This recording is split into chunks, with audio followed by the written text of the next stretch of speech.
Halo, Assalamualaikum warahmatullahi wabarakatuh. Perkenalkan, nama saya Giri Dwi Putra. Akan mempresentasikan mengenai fakir berbahasa Indonesia. Presentasi ini dilakukan untuk memenuhi tugas besar 2 mata kuliah bahasa Indonesia. Ya, bahasa Indonesia merupakan bahasa resmi dari bangsa Indonesia. Bahasa Indonesia juga menjadi bahasa persatuan bagi bangsa Indonesia. Bahasa Indonesia berfungsi sebagai bahasa nasional, yaitu sebagai media dalam menyatukan berbagai suku bangsa dengan latar belakang, sosial budaya, dan bahasa yang berbeda-beda. Bahasa Indonesia menjadi pemersatu di antara banyaknya bahasa daerah yang dimiliki oleh bangsa Indonesia. Bahasa Indonesia merupakan bahasa utama yang digunakan oleh masyarakat Indonesia dalam berkomunikasi sehari-hari. Namun, penggunaan kosakata dari bahasa asing mulai banyak digunakan oleh masyarakat Indonesia saat ini. Penyebaran kosakata bahasa asing tersebut tentunya sangat mempengaruhi dalam cara berkomunikasi masyarakat Indonesia secara langsung maupun tidak langsung. Munculnya kosakata bahasa asing merupakan pertanda kefakiran terhadap bahasa Indonesia. Apa itu fakir? Menurut Kamus Besar Bahasa Indonesia, fakir adalah orang yang dengan sengaja membuat dirinya menderita kekurangan untuk mencapai kesempurnaan batin. Lalu, apa itu kosakata? Kosakata adalah himpunan kata yang dimiliki oleh seseorang atau entitas lain yang merupakan bagian dari suatu bahasa tertentu. Pada umumnya, kosakata adalah kata-kata yang mudah dipahami baik maknanya maupun cara penggunaannya oleh seseorang. Kosakata ada dua jenis. Yang pertama adalah kosakata aktif. Kosakata aktif adalah kosakata yang frekuensi penggunaannya sangatlah sering digunakan di dalam berbicara ataupun menulis. Lalu yang kedua adalah kosakata pasif. Kosakata pasif adalah kosakata yang frekuensi penggunaannya sangat jarang terpakai, bahkan saat ini tidak pernah lagi digunakan sama sekali. Dapat dilihat pada situasi sekarang, seiring perkembangan zaman, bahasa Indonesia mengalami pergeseran seperti pencampuran bahasa asing dan pemakaian slang words atau yang lebih dikenal dengan bahasa gaul, seperti media sosial, Facebook, Twitter, TikTok, Instagram, dan media sosial lainnya. Remaja selalu menemukan istilah bahasa asing yang menurut mereka keren. Lalu istilah tersebut digunakan dan menjadi bahasa kesehariannya. Lalu di sisi perkembangan teknologi, kita dapat melihat banyak sekali iklan yang sudah menggunakan istilah bahasa asing. Penggunaan istilah bahasa asing itu diyakini dapat menarik perhatian masyarakat setempat. Lalu di sini kita akan membahas beberapa faktor penyebab banyaknya penggunaan bahasa asing oleh masyarakat Indonesia. Faktor penyebab yang pertama adalah banyak masyarakat Indonesia yang mempunyai pola pikir dan menganggap bahwa penggunaan bahasa asing mempunyai nilai yang lebih. Lalu yang kedua, banyaknya remaja yang menganggap bahwa penggunaan bahasa asing dapat membuat mereka menjadi lebih keren. Lalu yang ketiga adalah karena pengaruhnya lingkungan. Umumnya, para remaja menyerap dari percakapan orang-orang di sekitarnya, baik teman seumurannya ataupun keluarga.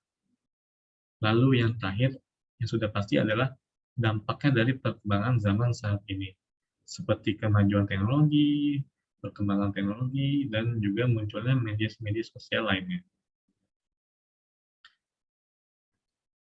Nah, di sini kita dapat melihat beberapa contoh kosakata bahasa Indonesia yang mulai tergantikan oleh istilah kosakata bahasa asing. Seperti yang pertama adalah fotokopi. Sangat banyak kita menemukan perusahaan jasa percetakan atau perusahaan sejenisnya yang menggunakan kata fotokopi daripada menggunakan dalam kosakata kosakata bahasa Indonesia, yaitu fotokopi pada papan reklamanya atau spanduk. Lalu yang kedua adalah laundry. Kosakata ini sangat sering kita temukan di berbagai iklan atau sekitaran rumah. Pengganti kosakata bahasa asing tersebut sebenarnya bisa kita ganti dengan kosakata bahasa Indonesia, yaitu penatu. Lalu yang ketiga adalah barcode, atau kosakata bahasa Indonesia adalah kode batang. Kata barcode ini digunakan saat kita membutuhkan suatu informasi dari produk atau barang yang kita jumpai. Lalu contoh yang terakhir adalah screenshot. Banyak masyarakat yang lebih memilih menggunakan kata screenshot daripada tangkapan layar. yang merupakan kosakata bahasa Indonesia. Kesimpulannya, fakir dipandang sebagai ketidakmampuan seseorang dalam melakukan sesuatu.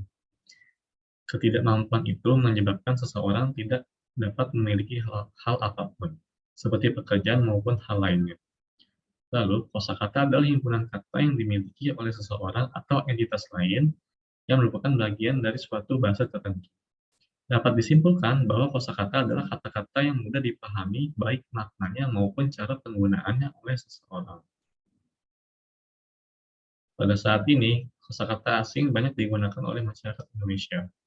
Hal ini disebabkan beberapa hal, seperti banyaknya masyarakat Indonesia yang mempunyai pola pikir dan menganggap bahwa penggunaan bahasa asing mempunyai nilai yang lebih. Lalu banyak remaja yang menganggap bahwa penggunaan bahasa asing dapat membuat mereka menjadi lebih keren. Lalu yang terkait adalah karena perkembangan teknologi saat ini. Dan juga banyaknya penggunaan media sosial, apalagi penggunaan media sosial itu sekarang sangat mudah dilakukan dalam berbagai kalangan, seperti anak kecil, remaja, lalu orang-orang dewasa lainnya. Di sini juga kita dapat menemukan banyaknya contoh-contoh penggunaan kosakata bahasa asing yang bisa kita temui dalam kegiatan sehari-hari. Seperti contoh adalah barcode, atau kosakata bahasa Indonesia pada batang, lalu ada screenshot, kosakata bahasa Indonesia tangkapan layar, lalu fotokopi, kosakata bahasa Indonesia fotokopi, lalu laundry atau penatu, dan sebagainya.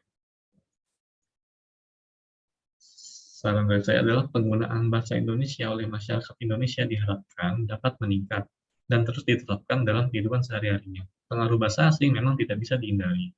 Namun, sebagai masyarakat Indonesia, diharapkan dapat mencintai dan membudayakan bahasa Indonesia dalam berkomunikasi sehingga bahasa Indonesia dapat menjadi lebih kuat dan mempertahankan identitasnya sebagai bahasa utama negara Indonesia. Hal ini dapat kita lakukan dengan membiasakan diri untuk membaca Kamus Besar Bahasa Indonesia atau KBBI. Dengan demikian, pemahaman terhadap kosakata bahasa Indonesia dapat terus meningkat. Sekian dari presentasi saya yang berjudul Fakir Berbahasa Indonesia. Terima kasih.